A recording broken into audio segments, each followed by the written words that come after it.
মিঠামনের হাওরে এত সুন্দর কারুকাজ করছে দেখেন, আপনাদের দেখাই।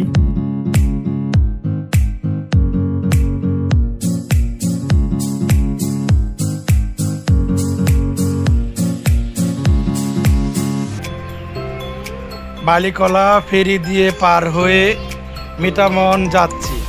ঈদের পরে পয়লা বৈশাখ আসলো, কিন্তু আমরা ওইখানে যেতে পারিনি। ঈদের 2-3 দিন পর আমরা রওনা দিলাম মিঠাবন। আলপনা 14 কিলোমিটার রাস্তা যে আলপনা এঁকেছে ওইখানে আমরা ঘুরতে যাব। আমরা বের হয়ে পড়লাম। এখন আমরা বালিকলা ফেরিতে আছি। ফেরি পার হয়ে হাওরের মাঝখান দিয়ে আমরা মিঠামনের দিকে উদ্দেশ্যে রওনা দিলাম। এই দেখেন যে ওখানে গাড়িগুলো আছে, ওনারা সবাই ধান কাটতে আসছে হাওরের মাঝখানে। এই হইল মিঠামনের আর হাওর। আরও অনেক বড় আছে, কিন্তু আপনারা পুরো ভিডিওটা দেখুন, দেখলে অবশ্যই বুঝতে পারবেন যে হাওরের রাস্তাঘাট দেখতে কত সুন্দর। হাওরের মাঝখান দিয়ে এখন গাড়ি চালিয়ে যাচ্ছি। যে এই দেখেন হাওরের মাঝখানে একটা গাছ, এই গাছটা অনেক সুন্দর দেখতে, কিন্তু আমরা এখানে ব্রেক করলাম না। ব্রেক না করে আমরা এখান থেকে ডাইরেক্ট সোজা মিঠাবনের উদ্দেশ্যে রওনা দিচ্ছি। হাওরের মাঝখানে কিছুক্ষণ পর পর পাবেন মানে এত সুন্দর করে ব্রিজ তৈরি করা হয়েছে যে আপনাদের অবশ্যই আপনারা অবশ্যই যে দেখবেন যে এত সুন্দর করে ব্রিজ করা হয়েছে, যে দেখার মতো ব্রিজ। যে বাংলাদেশের হাওর অঞ্চলে যে এত সুন্দর সুন্দর ব্রিজের কাজ করছে, যে রাস্তাঘাট এত সুন্দর হাওরের মাঝখান দিয়ে, যে আঁকা বাঁকা রাস্তাঘাট। আপনি যদি কোনোদিন ভ্রমণ করতে আসেন অবশ্যই দেখতে পারবেন যে এখানে এত সুন্দর রাস্তাঘাট তৈরি করেছেন। সব রাস্তাঘাট বেশিরভাগই ঢালাই রাস্তাঘাট। মিঠাবন হাওরের রাস্তাঘাট এগুলা পানির সময় পানির নিচেই থাকে, কিন্তু বর্তমান বৈশাখ মাস, তাই পানি এখনো আসেনি। তাই এগুলার আশেপাশে সব ধানের ফসল। এই দেখেন রাস্তার চারিপাশে ভুট্টা লেরে আছে, মানে এখানে বেশিরভাগই ভুট্টো চাষ করে কৃষকরা। ধানের পাশাপাশি ভুট্টো চাষ করে, ভুট্টো রাস্তার পাশে লেরে রেখেছে, এগুলো শুকনো করে তারপরে বিক্রি করে। আর কিছুক্ষণ পর পর অবশ্যই দেখতে পারবেন যে দেখার মতো কয়েকটা ব্রিজ আছে, যে ব্রিজগুলা আসলেই লাল সাদা রং দিয়ে কারুকাজ করাই এত সুন্দর লাগে। আমরা এখন বালুকলা পার হয়ে মিঠাবন ফেরির কাছাকাছি চলে আসছি।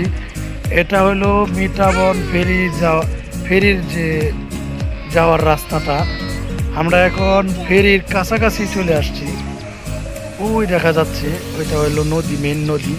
এই মেন নদীতে ফেরি থাকে। আবার উঠে পড়লাম মিঠাবন ফেরিতে। এই ফেরি পার হয়েই আমরা চলে যাব ডাইরেক্ট মিঠাবন হাওরে। এটাই মিঠাবন ফেরি। এটা হলো প্রথমটা হলো বালুকলার ফেরি, এটা হলো মিঠাবনের ফেরি। আমরা এখন ফেরি দিয়ে পার হচ্ছি। পার হয়ে আপনারা অবশ্যই দেখতে পারবেন যে কিভাবে ফেরি থেকে পার হতে হয়। অনেক মানুষ, গরমের ভিতরে এত মানুষ, ঈদের ছুটি পেয়ে সবাই কিন্তু এই মিঠাবনে ঘুরতে চলে আসছে। সব বাইকার এখানে ঘুরতেই চলে আসছে, আমরাও ঘুরতে চলে আসলাম।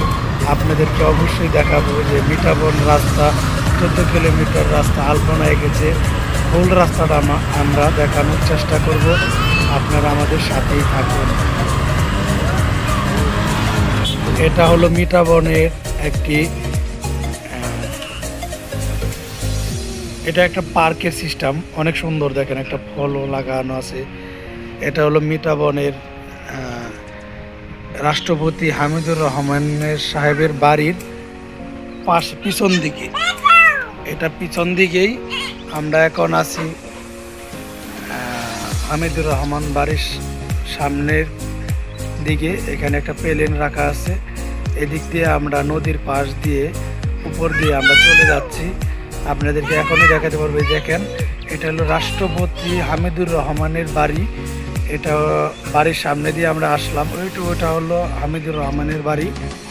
রাষ্ট্রপতি আমাদের কিশোরগঞ্জের রাষ্ট্রপতি হামিদুর রহমানের বাড়ি। আমরা হামিদুর রহমানের বাড়ি থেকে আমরা আবার রওনা দিলাম মিঠাবন হাওরের উদ্দেশ্যে। আপনারা আমাদের সাথেই থাকুন। মিঠাবন আসলে দেখতে পারবেন হামিদুর রহমানের রাষ্ট্রপতির বাড়ি। আমরা এখন মিঠাবন ঢুকে গেছি, অল্প একটু রাস্তা বাকি আছে। ওই দেখেন হাওরটা দেখা যাচ্ছে, ওটা হলো মিঠাবন, মিঠাবনের হাওর। এই হাওরে আমরা ঘুরতে আসছি। রাস্তাঘাট দেখলে অবশ্যই আপনারা রাস্তাঘাটের প্রেমে পড়ে যাবেন। এত সুন্দর কারুকাজ করেছে রাস্তাঘাটে যে পুরা হাওরের রাস্তাঘাট এখন শুকনো আছে, তাই ধানের জমি, কিন্তু পানির সময় এগুলো সব পানি দিয়ে পরিপূর্ণ থাকে। দেখলে আপনি বুঝবেন যে এটা হলো সাগরের মতো এলাকা, মানে সাগরের মাঝখানে যেমন ভাসমান ব্রিজের মতো দেখতে দেখা যায়। এটা হলো মিঠাবনের মোড়। আমরা মিঠাবন মোড়ে চলে আসলাম। মিঠাবন মোড় থেকে আমরা আপনাদেরকে দেখাবো। অবশ্যই আপনারা আমাদের সাথেই থাকুন। আজকে আমরা মিঠাবন চলে আসছি ঈদে বাড়িতে ঘুরতে এসে। আমাদের জেলায় মানে মিঠাবন, আমাদের বাড়িও যেরকম কিশোরগঞ্জ। পয়লা বৈশাখ উপলক্ষে যে রাস্তাটা আলপনা এঁকেছে, এই রাস্তাটা পুরোটা আমরা দেখাবো। আমরা দুই ভাই ঘুরতে চলে আসছি। ওই দেখেন আলপনা। আমি পুরো রাস্তাটা আপনাদেরকে দেখানোর চেষ্টা করব। আমি মুকাররম, ফেন্সিউনিটি সিও, আপনাদের সাথে আছি। আমার ভাইও দেখেন আমার সাথে আছে। আমরা অবশ্যই আপনাদেরকে পুরো রাস্তাটা আমরা দেখাবো। আপনারা আমাদের সাথেই থাকুন। ভালো লাগলে লাইক, কমেন্ট, শেয়ার করবেন অবশ্যই।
আমরা অনেকটা জায়গা ঘুরলাম।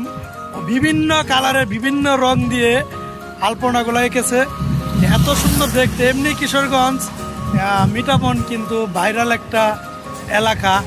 ওই এলাকায় এত সুন্দর হাত করেছে হিসাব ছাড়া, এমনি ভাইরাল এলাকা। তারপরে দেখেন রাস্তাঘাট দেখতে এত ভালো লাগে।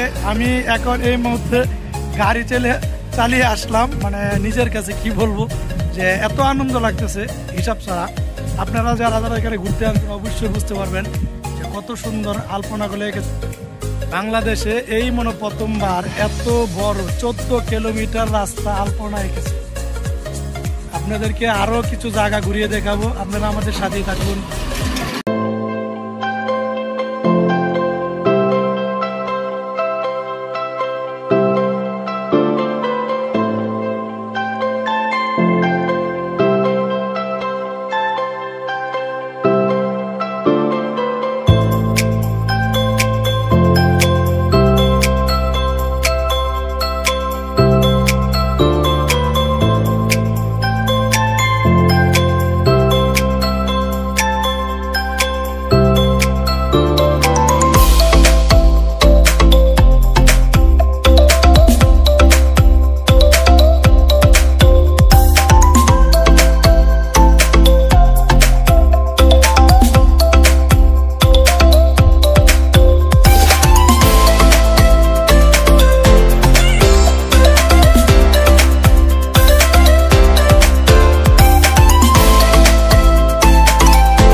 কারুকাজ করছে দেখেন, আমি যদি দেখাই চারো পাশে কিন্তু দেখবেন দুটো পাশে ধানের জমি আর ধানের জমি, আর এই পাশেও ধানের জমি, মাঝখানেও দেখেন এত সুন্দর করে কাজ করছে।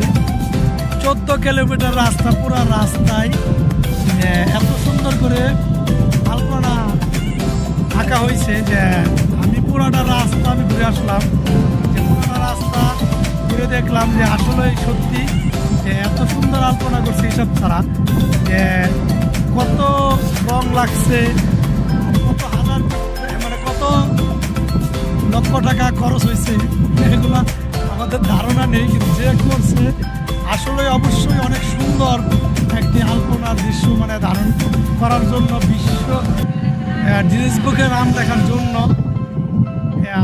এই আলপনাটা করা হয়েছে। মানে 14 কিলোমিটার রাস্তা, বিশ্বের কোনো জায়গায় এরকম আলপনা, এরকম এত বড় এতটুক রাস্তা আলপনা হয়েছে কিনা আমার জানা নেই। তো এটা হলো আমাদের কিশোরগঞ্জ উপজেলা মিঠামন এলাকায় আলপনা। এখান দিয়ে যতগুলো গাড়ি, এত সুন্দর একটা রাস্তা, যারাই মনে করেন এখানে কাজ করতে আসছে, ঘুরতে আসছে, তাদের সবার কাছে এতই ভালো লাগতেছে যে আমরা প্রায় পুরাটা রাস্তা আমরা ঘুরে দেখলাম, গাড়ি নিয়ে আসছি, গাড়ি নিয়ে পুরাটা রাস্তা ঘুরলাম, তারপরে পুরাটা রাস্তার ভিডিও ধারণ করলাম, যে এত সুন্দর লাগতেছিল যে গাড়িটা চালানোর সময়। এমনিই তো মনে করেন মিঠাবন ভাইরাল একটা এলাকা, যে রাস্তাটা এত সুন্দর, এখন তো পানি নেই, কিছুদিন পরে পানি চলে আসবে। এখন হলো দুনো দিক দিয়ে মানে সবুজ, মানে ধান, যে বুড়ো ধান যেটা বলে, এই ধানের জমি এখন, কিন্তু কিছুদিন পরে এখানে পানি থই থই করবে, মানে খেলাধুলা করবে, তখনই অনেক মানুষ ঘুরতে চলে আসবে এই মিঠামন এলাকায়। আশা করি আপনারা চলে আসুন পয়লা বৈশাখ উপলক্ষে। আমি পয়লা বৈশাখের দিন আসতে পারিনি, তাই আমি এখন মানে চলে আসছি, আমি একটু সময় পেয়েছি, তাই আমাদের বাড়ির থেকে অনেক দূর, কিন্তু আমাদের বাড়ি কিশোরগঞ্জ উপজেলায়, কিন্তু আমাদের বাড়ির থেকে এখানে আসতে প্রায় 2 ঘন্টা গাড়ি চালাইতে হয়, তারপরে এখানে আসা যায়। তারপরও আপনাদেরকে দেখানোর জন্য আমি পুরা এতটুক রাস্তা গাড়ি চালিয়ে তো আপনাদের দেখানোর জন্যই আমি আবার এখানে চলে আসলাম। আশা করি আপনাদেরকে ভালো লাগবে, আপনারা অবশ্যই এখানে ঘুরতে আসবেন। ভালো এই রাস্তায় ঘোরার যে কেমন অনুভূতি হয় আপনারা অবশ্যই বুঝতে পারবেন, আপনারা অবশ্যই চলে আসুন। আর আমার ভিডিওটা যদি ভালো লাগে অবশ্যই লাইক, কমেন্ট, শেয়ার করবেন। ধন্যবাদ সবাইকে।